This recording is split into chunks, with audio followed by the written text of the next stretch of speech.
commissioner, alafu baadaye watakuja waamuzi. Wageni wetu wanafika siku ya Ijumaa. Kutakuwa na protocol za COVID-19. Naomba hizi tuzingatie wote. Watu katika mageti yote kutakuwa na sanitizer, lakini tumeshauriwa au tumeambiwa ni muhimu kuvaa barakoa. Unajua wenzetu huko bado wanadhani yani hawaamini hivi, lakini hawajui kwamba Mungu katukubalia dua zetu wa Tanzania kupitia rais wetu ambaye tuomba sana, tuombe, tumefanikiwa. Mimi juzi nilikuwa na mgeni wangu ametoka Nepal. Nepal iko mbali sana, nchi moja iko mbele hiyo. Amefika hapa, tumekwenda kumpokea, anashangaa kila kitu. Kwa naona yeye kutana mtu kwa mask, watu wajavaa gloves, watu hawao sanitizer. Anashangaa sana, nikamchukua na nikamleta hapa sasa. Njiani naona watu tu watembea. Usiku nikampeleka klabu, karuka manyoka. Nchi nyingine hakuna hizo, dunia nzima nchi imejifungia kwenye kamati. Watu kutoka Nigeria juzi wanatuhadithia, huwezi kukuta watu wanapati. Lakini hapa Mungu kwa maarifa makubwa aliyotumia rais wetu, kwanza ya kutuondoa hofu wa Tanzania na kupokelewa dua yetu ya Mungu, sisi hapa hatuna. Lakini bado protocol za COVID-19 za CAF zimetuelekeza lazima kila anaingia uwanjani apate hiyo sanitizer, lakini lazima avae barakoa. Kwa na washauri washabiki wa Simba, mechi tena hapa sio wa Tanzania, washabiki wa Simba sio mnafi. Au watu 30 nazungumzia washabiki wa Simba. Wewe hata ukiwa Mrundi kama mshabiki wa Simba na uzungumza na nyinyi. Tanzania inawakilisha nchi, lakini tunawataka uwanjani ni washabiki wa Simba. Narudia, washabiki 30 wa Simba.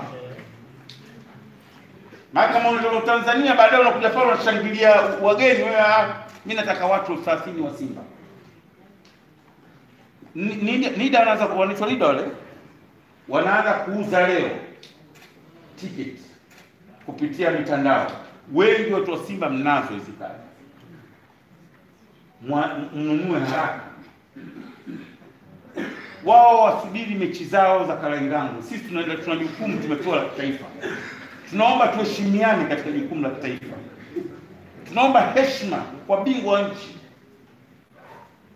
Na narudia, ikitokea bahati mbaya amepenya mmoja wao kuingia ndani ya uwanja, asipigwe wala asibughudhiwe. Hili muhimu sana kwa Simba. Always tubaki na ustaarabu wetu ule wa kiasili waliotuachia mababu zetu. Tusiruhusu kumbughudhi mshabiki wa timu pinzani anapokuja kutuzomea uwanjani. Tusiruhusu kwa namna yote. Wacheni. Pira biliani ya pale anaweza kumtia wazimu na kaondoka. Na kwa sababu tunakwenda na tiki taka kwa hata waandishi kuna wakati tunaruhusiwa kusupport, kwani hii jambo la taifa tiki taka kwa toa sauti. La mwisho ndugu zangu,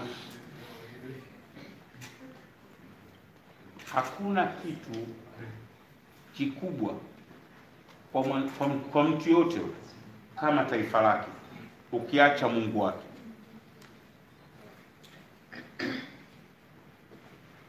Yaani ukiacha Mungu wake, kitu kingine kikubwa kwa mwanadamu kwa nchi yote ni ule utaifa wake.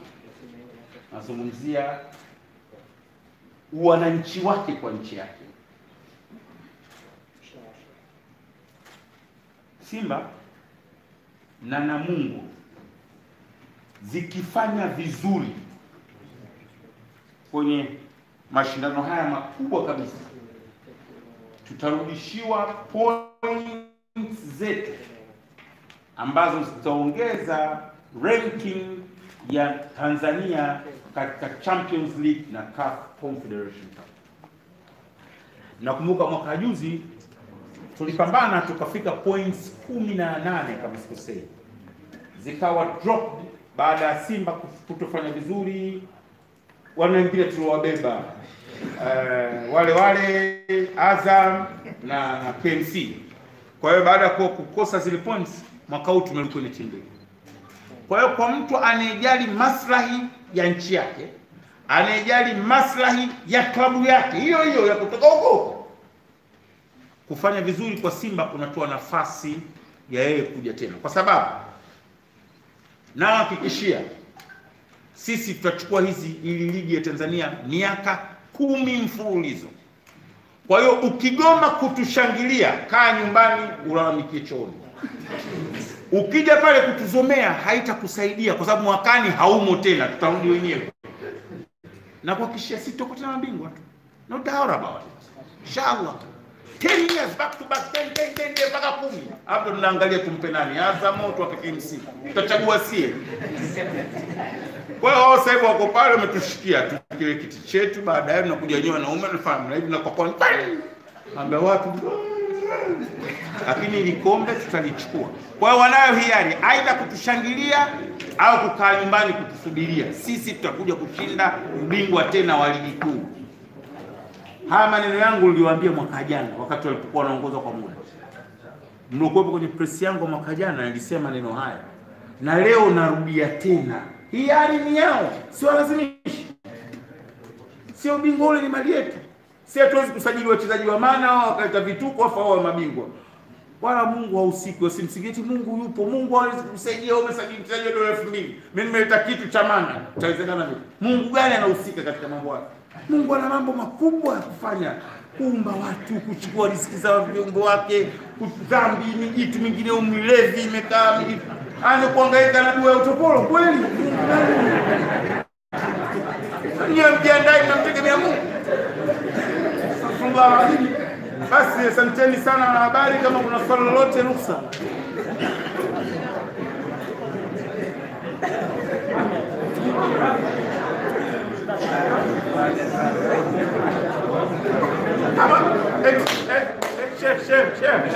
Kama mna maswali, assalamu alaikum wa rahmatullahi wa barakatuh. Tukutane kwenye page zetu kwa ajili ya updates za vituo vitakavyouza ticket. Shabiki wote mnasikia, lakini nisahau kuwashukuru Azam.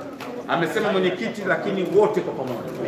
Media ya Tanzania, hebu ngoja niseme jambo na nimpate ujiko kidogo.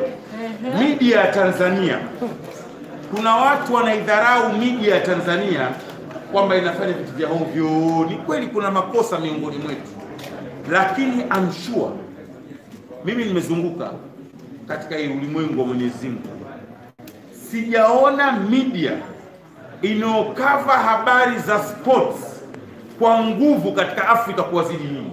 Wallahi nakwambia.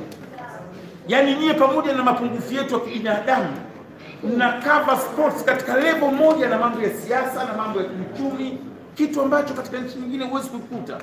Hebu angalia Azam TV wana channels kama 4 si 5 zenye zina deal na football tu kutoka asubuhi mpaka jioni. Hizo watu ngumi nao mwapa nafasi. Vitasa kila wiki. Vitasa kwa kila wiki. Sasa tukaangalau kwa mwezi mara moja. Unasikia? Kwa hiyo nawashukuru sana media ya Tanzania, support my brand Azam kwa sababu mnafanya kazi kubwa, na wote. Nilikuwa hapa naangalia hizi kamera, maskini ya Mungu nimeona hapa iko wapi? Ya rafiki yangu huyu pia. Rafiki yangu Kaniki hiki chuma cha muda mrefu kweli. Maana hii mimi toka niko miaka ile niko Radio 1 bado mpaka leo Kaniki anaitumia hiyo. Maskini ya Mungu. Hongera Kaniki bwana. Badilisha basi na kamera. Asanteni sana wanahabari. Mwenyekiti anataka kuaga kidogo kwa neno fupi. Jamani, tuwashukuru sana wanahabari wote kwa ujumla. Lakini naomba kama mwenyekiti wa Simba Sports Club niwaombe na ninyi mtusaidie kuhamasisha washabiki wa Simba Sports Club wakati tickets mapema, kwa sababu kama alivyosema sisi ni wastaarabu. Akienda kukata mwenye mlengo mwingine huwezi kumzuia, lakini washabiki na wanachama wa Simba kuanzia leo waanze kuzitafuta tickets ili waujaze ule uwanja kwa idadi tuliopewa, na kwa kuzingatia protocol ya COVID. Yes.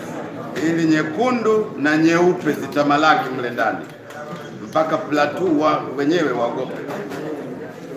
Huo ndio wito wangu. Otherwise, kama mna maswali, tunawashukuruni kwa kuja. Mungu awabariki. Ijumaa tutakuwa na press kwa ajili ya coaches wa timu zote mbili pamoja na captains wa timu zote mbili, kutegemea muda utakaofika wageni wetu. Kwa hiyo tutakuwa na press nyingine ya watu wa technical. Otherwise, kuhusu swala mgeni rasmi tutatangaza kupitia page zetu. Muda wa mechi tumesema kick off ni saa 11 kamili jioni. 11 kamili jioni. Mind you, ticket ni 30,000. Waandishi, utaratibu wenu mtaueleza vizuri Rabi kwa. Lakini Simba wana utaratibu wetu ule wa waandishi. Hatuwezi kubadilisha. Utaratibu wa waandishi kwenye Champions League utabaki kama ambavyo tulikuwa tunaufanya siku zote kwenye Champions League. Mnapata eneo lenu maalum, na siku hizi waandishi ni wengi, basi mtihani sio waandishi sasa. Kwa hiyo tutaweka utaratibu, tutautangaza bwana Kaniki. Ila badilisha basi stendi, maana imekuwa kama sirai.